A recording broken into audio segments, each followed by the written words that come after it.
राजस्थान विश्वविद्यालय से सेवानिवृत्त हुए कर्मचारियों द्वारा पेंशन, ग्रेच्युटी एवं अन्य परिलाभ देने की मांग को लेकर विश्वविद्यालय के लेखा एवं वित्त विभाग पर पिछले 9 दिनों से अनिश्चितकालीन धरना दिया जा रहा है।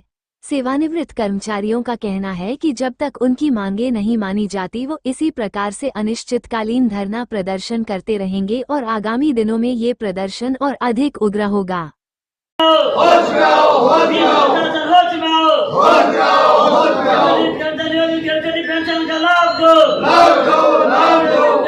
हाँ भाई साहब बताइए, परेशानी का समाधान नहीं हुआ अभी 9 दिन है। परेशानी का समाधान प्रशासन को करना चाहिए, प्रशासन करती नहीं है। ये बड़ा अफसोस की बात है कि जो अधिकारी लोग जिनकी जिम्मेदारी विश्वविद्यालय को सुचारू रूप से चलाने की होती है, लेकिन वो कर्मचारियों के शोषण कर रहे हैं, कोई ध्यान नहीं कर रहे हैं, मीटिंग करते हैं, आज हो जाएगा कल हो जाएगा, आश्वासन पर चला रखें। हम तो सभी को कहते हैं कि एकता रखो, एकता में वो ताकत है। प्रशासन क्या अच्छे झुक जाते हैं। धरना जारी रहेगा आपका? धरना हमारी जब तक मांग पूरी नहीं होगी तब तक मांगे। एक बार बता दीजिए। हमारे जो रिटायरमेंट कर्मचारी है जो और हो गए हैं उनको पेंशन, ग्रेजुएटी, छुट्टियों का पैसा का भुगतान किया जाए। नहीं करते हैं तब तक हमारा आंदोलन और रूप अधिक संख्या में एकत्रित करेंगे। हमारी 13 तारीख को एक गोट का आयोजन करा गया है, उस गोट के अंदर पूरी रूपरेखा बनाई जाएगी। बहुत तगड़ा आंदोलन करा जाएगा विश्वविद्यालय में। विश्वविद्यालय में जो कार्य कर रहे हैं लोग बाग, उनको भी पता पड़ेगा कि जो सेवानिवृत्त कर्मचारी में क्या ताकत है, उनकी ताकत विश्वविद्यालय को दिखाएंगे। मेरा नाम रमेश सिंह है, सहायक कर्मचारी भूतपूर्व अध्यक्ष। भाई साहब अनिश्चितकालीन धरना दे रखा है और जब आप भूख हड़ताल पे थे, स्वास्थ्य भी खराब हो गया था, किस तरह से अब स्थिति है? वो स्थिति कोई सुनने वाला नहीं है अभी भी, और तबीयत खराब हुई, कोई नहीं आया मिलने? कोई नहीं है। फाइनेंस ऑफिसर इधर से चले गए और के लिए चले गए, कोई नहीं आया देखने। क्या हो गया था? बीपी बढ़ गई और एकदम चक्कर आकर के बेहोश हो गया और कोई नहीं आया यहाँ। परिवारजन को भी अब चिंता होने लगी होगी, 9 दिन हो गए। चिंता तो होगी सर। मुझे पता नहीं कहाँ देगा। घर वाले तो कुछ नहीं कहते, हम लेके ही जाएंगे, हमारा अधिकार। आप बिल्कुल अड़ गए हो कि लेकर ही जाएंगे? जब तक चाहे 6 महीने लग जाए नहीं जाएंगे हम, ये निश्चित कर लिया हमने। मुस्तफा जी, हम देख रहे हैं कि लोग अड़े हुए हैं और कह रहे हैं कि जब तक उनकी मांगे पूरी नहीं होगी वो नहीं जाएंगे, क्या कहना है आप? अनिश्चितकालीन का 9वां दिन है। इससे पहले हम लोग जो गांधीवादी तरीका से काम कर रहे थे वो अभी तक जारी है। पहले 24 घंटा 3 साथी भूख हड़ताल पर बैठे, उसके बाद में मैं 12 घंटे बढ़ाया, 36 घंटे किया। उसके बाद 4 आदमी पूरा हो गया। फिर हम लोगों ने सोचा कि ये विश्वविद्यालय प्रशासन ये निरंकुश है, ये दयावान नहीं है, तो हम लोगों ने अपना मीटिंग करके अपना तरीका अपनाया कि हम अनिश्चितकालीन भूख हड़ताल पर बैठे। भूख हड़ताल नहीं, धरना देंगे। आपको हम ये बताना चाहते हैं कि विश्वविद्यालय में इस समय जो कम से कम जो अधिकारी हैं वो बिल्कुल तानाशाह रुख अपनाए हैं, वो निरंकुश बनते जा रहे हैं। ये किशनलाल शर्मा जी की यहाँ पर तबीयत खराब हो गई और दुर्भाग्यपूर्ण स्थिति है कि यहाँ का जो फाइनेंस ऑफिसर है बाहर निकलने के बाद में उनको मानवीय दृष्टिकोण रखकर कम से कम समाचार पूछना चाहिए, लेकिन चले गए। दूसरी बात में यहाँ का डिप्टी रजिस्ट्रार है, वो कम से कम विश्वविद्यालय के हैं, उनको तो कम से कम रुकना चाहिए था, लेकिन वो रुके नहीं।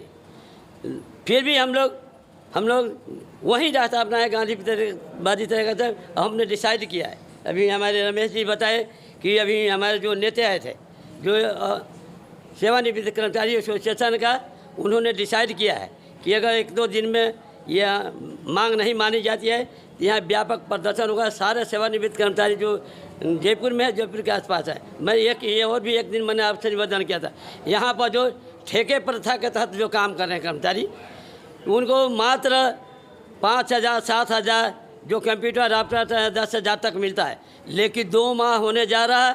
2 माह होने के बाद में भी ये 8 दिन का तनख्वाह ये कह रहे हैं कि ये 8 दिन का देंगे। ये किसके कहने के अनुसार काम किए?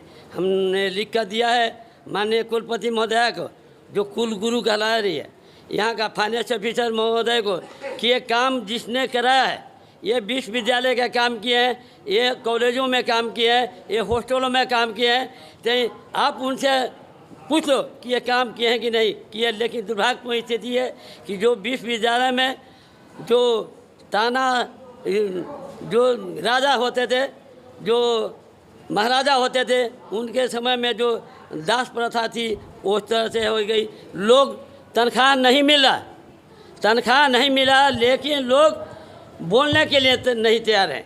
हमने शुरू में ही ये आवाज़ उठाई। राजस्थान विश्वविद्यालय उद्यान विभाग के कर्मचारियों ने रैली निकालने के बाद में रजिस्ट्रार पर प्रदर्शन किया, यहाँ प्रदर्शन किया। लेकिन दुख के साथ कहना पड़ता है कि जो ऑफिसों में बैठे थे वो सुनकर भी नहीं। आज ये खुशी की बात है ये कि वो इनके लिए जो कार्रवाई चली है पॉजिटिव की, जो ठेके पर काम कर रहे कर्मचारियों को, इनको हम सही राह पर लाएंगे। और ये भी खुशी की बात है कि आज कुछ कर्मचारी जगे हैं। तो ये मुबारकबाद हम देता हूँ कि भाई काम तो करना पड़ेगा। जब आप विश्वविद्यालय में ठेके प्रथा के तहत कार्यरत कर्मचारी हैं तो उनको तो आपको रक्षा करनी पड़ेगी। मैं यहाँ पर ठेके प्रथा के तहत कार्यरत कर्मचारियों को नेता मैं बनने वाला नहीं बनता, लेकिन इंसानियत के नाते मैं हमेशा आवाज़ उठाता हूँ कि ठेकेदारी प्रथा के तहत जो काम करे कर्मचारियों को इनका शोषण बंद। अभी कुछ दिन पहले मालवीय नगर विधानसभा क्षेत्र के जो विधायक हैं कालीचरण सराफ जी के घर पर भी मैंने गया था और वहाँ पर हम ज्ञापन देने गए, लेकिन बीमार थे, कालीचरण जी बीमार थे। वहाँ पर एक आदमी था, हम लोग उनको ज्ञापन देकर आए कि कम से कम जो विश्वविद्यालय में ठेके प्रथा के तहत जो काम कर रहे हैं कर्मचारी, ये उनको सही समय पर वेतन मिले। ये उनका जो पीएफ और ग्रेजुएट ESI का है पैसा वो टाइम से जमा हो। अभी एक कर्मचारी आया था, वो कह रहा था कि 4 महीने का हमारा पैसा नहीं मिला। तो हम चेतावनी देना चाहते हैं कि विश्वविद्यालय प्रशासन को ये इनकी जिम्मेदारी है कि ठेकेदार को ठीक करें, नहीं तो फिर हम लोग ठीक करना जानते हैं।